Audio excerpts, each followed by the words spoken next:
भाई साहब, चुल बड़ी चीज है, किसी को भी मच सकती है। पाकिस्तान को बहुत मचा करती थी, अब कंगाली में जी रहा है। आजकल नेपाल को भी मची पड़ी है। कहानी बड़ी मजेदार है, आपको सुननी चाहिए। दोस्तों, नेपाल की राजधानी है काठमांडू और काठमांडू के मेयर हैं बालेंद्र शाह, जो इस वक्त बेंगलुरु में हैं और अपनी पत्नी का इलाज करा रहे हैं। लेकिन भारत आने से पहले, भारत में इलाज करवाने से पहले ये भारत से गद्दारी करके एंटर हुए हैं। पूरी कहानी आपको बताऊंगा जो बेहद मजेदार है, क्योंकि दोस्तों इससे लगती एक कहानी पाकिस्तान में भी तैर रही है, जिसका जवाब विदेश मंत्री एस जयशंकर ने बड़े ही मजेदार तरीके से दिया है। और दोस्तों, ये जवाब कुछ ऐसा है कि पाकिस्तान भरे बाजार में नंगा हो चुका है, पानी पानी हो गया है। दोस्तों, ये दोनों मामले एक ही बात से जुड़े हुए हैं, और वो है भारत की संसद में लगा अखंड भारत का मैप, जिसको लेकर के नेपाल, पाकिस्तान, भूटान में बवाल कट रहा है। तो बांग्लादेश ने बाकायदा भारत से स्पष्टीकरण ही मांग लिया। लेकिन इसी बीच भारत के विदेश मंत्री एस जयशंकर ने इसको लेकर के कुछ ऐसा कहा है कि सबकी बोलती बंद हो चुकी है। तो वहीं नेपाल के पीएम ने भी अपनी संसद में इसको लेकर के एक बड़ा बयान दिया है, जो आपका दिल भी गार्डन गार्डन कर देगा। लेकिन दोस्तों, ये पूरी कहानी जानने से पहले आपको ये मैप जरूर देख लेना चाहिए। दरअसल दोस्तों, हाल ही के दिनों में भारत के प्रधानमंत्री नरेंद्र मोदी ने देश में नए संसद भवन का उद्घाटन किया था। तब नए संसद भवन में एक भित्ति चित्र भी देखने को मिला, जिसे अखंड भारत का नक्शा कहा जा रहा है। इस नक्शे में गौतम बुद्ध की जन्मस्थली लुंबिनी के साथ साथ तक्षशिला को भी दिखाया गया है। इस भित्ति चित्र में प्राचीन नगरों के नाम भी अंकित हैं। इस नक्शे में पुरुषपुर, सौवीर और उत्तराप्रस्थ को भी दिखाया गया है। ये वर्तमान में पाकिस्तान के पेशावर और सिंध और बलूचिस्तान प्रांत हैं। दरअसल दोस्तों, ये अखंड भारत की अवधारणा को दर्शाता है, जिसमें दावा किया गया है कि वर्तमान अफगानिस्तान, बांग्लादेश, भूटान, मालदीव, म्यांमार, नेपाल, पाकिस्तान, श्रीलंका और तिब्बत अखंड भारत का हिस्सा थे। राष्ट्रीय स्वयंसेवक यानी आरएसएस के एजेंडे में अखंड भारत हमेशा से ऊपर रहा है। संघ का मानना है कि यह क्षेत्र हिंदू सांस्कृतिक समानताओं के आधार पर एक राष्ट्र है। लेकिन इस नक्शे को लेकर के बांग्लादेश, नेपाल, भूटान और पाकिस्तान ने तगड़ी नाराजगी जाहिर कर दी। पाकिस्तान ने तो कहा कि भारत की संसद में इस नक्शे को देख करके हम हैरान परेशान हैं। भारत का यह कदम विस्तारवादी सोच का परिचायक है। तो वहीं नेपाल के पूर्व प्रधानमंत्री बाबूराम भट्टराई ने कहा कि भारत के नए संसद भवन में अखंड भारत का विवादित भित्ति चित्र नेपाल समेत पड़ोसी देशों में गैर जरूरी और हानिकारक कूटनीतिक विवाद को भड़का सकता है। तो वहीं बांग्लादेश के विदेश मंत्रालय ने नए संसद भवन में लगे इस नक्शे को लेकर के भारत से स्पष्टीकरण मांग लिया। लेकिन अब इस पर विदेश मंत्री एस जयशंकर ने तगड़ा पलटवार करते हुए कहा है कि भारतीय संसद में लगाई गई अखंड भारत की तस्वीर अशोक साम्राज्य की सीमा को दर्शाती है। हमने उन्हें यानी उन सभी देशों को बता दिया है और वो इसमें समझ भी गए हैं। पाकिस्तान को छोड़ दीजिए, पाकिस्तान इस बात को नहीं समझ सकता है, क्योंकि उसके पास समझने की शक्ति ही नहीं है। इसके साथ ही एस जयशंकर ने यह भी कहा कि पीओके पर हम बिल्कुल क्लियर हैं। देश, संसद और हमारा रुख बदलने वाला बिल्कुल नहीं है। दोस्तों, पाकिस्तान ने इस मैप पर कहा था कि यह विस्तारवादी मानसिकता को दर्शाता है। हालांकि पाकिस्तान खुद इसका एक बड़ा एग्जाम्पल है। लेकिन दोस्तों, अब एस जयशंकर के जवाब से उनका दिमाग ठिकाने पर आ चुका होगा। लेकिन दोस्तों, छुटकू सा देश नेपाल चीन की गोद में खेलकर अब बहुत अकड़ रहा है।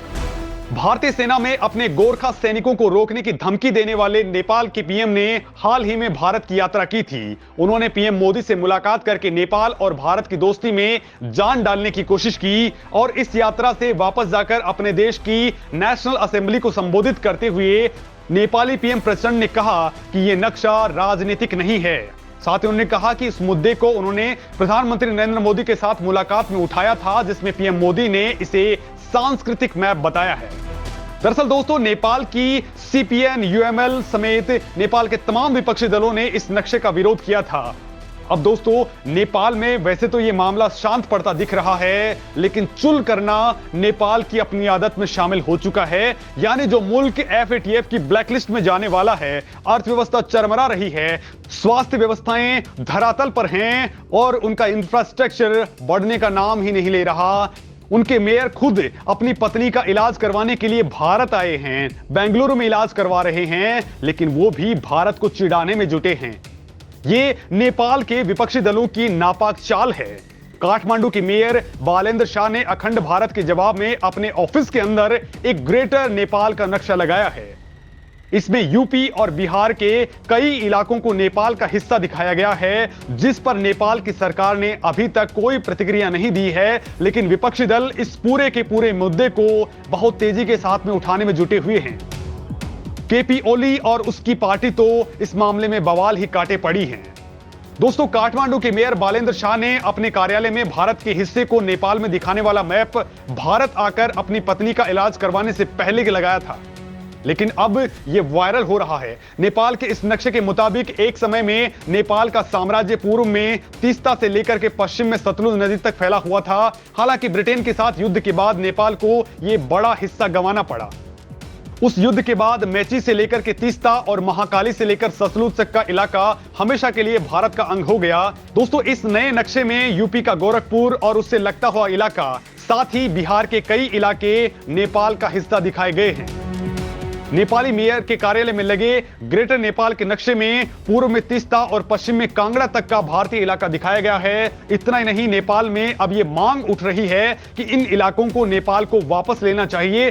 भारत समर्थक कही जाने वाली नेपाली कांग्रेस पार्टी के नेता गगन थापा ने तो बाकायदा नेपाल सरकार को आधिकारिक तौर से ग्रेटर नेपाल का नक्शा रिलीज करने के लिए कहा है। थापा ने कहा है कि यदि एक देश सांस्कृतिक नक्शा प्रकाशित करता है और आगे बढ़ता है तो नेपाल को भी ग्रेटर नेपाल का नक्शा प्रकाशित करवाने का अधिकार है। यदि नेपाल नया नक्शा प्रकाशित करता है तो भारत को इस पर आपत्ति नहीं जतानी चाहिए, इसके बजाय भारत को इसे स्वीकार कर लेना चाहिए। हालांकि इस पूरे अखंड भारत मैप विवाद में नेपाल के पीएम प्रचंड ने भारत का बचाव किया है। उन्होंने कहा कि हमने इस मुद्दे को ऑलरेडी भारत के साथ उठाया है, लेकिन इसकी डिटेल हम मीडिया में प्रकाशित भी नहीं करेंगे। जिसके जवाब में भारत ने कहा था कि यह एक सांस्कृतिक और ऐतिहासिक नक्शा है, ना कि राजनीतिक नक्शा। इसे राजनीतिक तरीके से नहीं देखना चाहिए। दोस्तों, भारत और नेपाल के बीच इस समय कालापानी, लिपुलेख और लिम्पियाधुरा को लेकर के सीमा विवाद है। ये सभी इलाके भारतीय नियंत्रण में हैं और नेपाल इन पर अपना दावा जताता है। साल 2020 में चीन के इशारे पर नाचने वाली केपी शर्मा ओली की सरकार ने इन इलाकों को नेपाल का हिस्सा बताते हुए नया मैप जारी कर दिया था, जिसके बाद भारत और नेपाल के रिश्ते रसातल में चले गए थे। हालांकि दोस्तों, अब नेपाली पीएम प्रचंड की पीएम मोदी के साथ मुलाकात के बाद इस बात पर चर्चा शुरू हो गई है कि काला पानी सीमा विवाद को खत्म करने के लिए क्या विकल्प हो सकते हैं।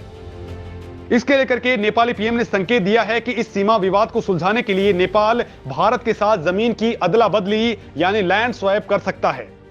इसके तहत काला पानी की जमीन के बदले नेपाल को भारत बांग्लादेश के लिए जमीनी रास्ता प्रोवाइड कर दे। दरअसल दोस्तों, प्रचंड ये चाहते हैं कि भारत काला पानी की जमीन के बदले उसे नेपाल के लिए रास्ता दे दे। ये रास्ता भारत के चिकन नेक यानी रणनीतिक रूप से बेहद महत्वपूर्ण सिलीगुड़ी कॉरिडोर से होकर के जाता है, जिस पर चीन अपनी नजरें गड़ाए हुए है। दोस्तों, ये भारत के लिए बेहद इंपॉर्टेंट है और भारत के लिए इंपॉर्टेंट इसलिए भी है क्योंकि नेपाल पर भारत भरोसा नहीं कर सकता है। नेपाल किसी भी वक्त पलट सकता है। नेपाल इस वक्त चीन की गोद में भी खेल रहा है, लिहाजा भारत ये मांग तो शायद कभी भी स्वीकार नहीं करेगा। हालांकि दोस्तों, काठमांडू पोस्ट की खबर के मुताबिक प्रचंड ने कहा है कि उन्होंने पीएम मोदी से सीमा विवाद को सुलझाने के लिए कई विकल्पों पर चर्चा की है, जिसमें जमीन की अदला बदली सबसे प्रमुख है, जैसा भारत और बांग्लादेश के बीच 2015 के अंदर हो चुका है। लेकिन नेपाल की मुख्य विपक्षी पार्टियां इस जमीन की अदला बदली को लेकर के बहुत तगड़ा विरोध कर रही हैं। मतलब इस मामले का अभी कुछ नहीं हो सकता है। लेकिन दोस्तों, जिस तरह से भारत को चिढ़ाने की कोशिश की जा रही है वो नेपाल की खुद की सेहत के लिए ठीक नहीं है, क्योंकि अगर भारत ने नेपाल से अपने पांव पीछे खींच लिए तो नेपाल को एक ही झटके में चीन चबा सकता है, जो उसके इलाकों पर लगातार कब्जा कर रहा है। दोस्तों, इस मामले में आप क्या कुछ सोचते हैं, कमेंट करके जरूर बताएं।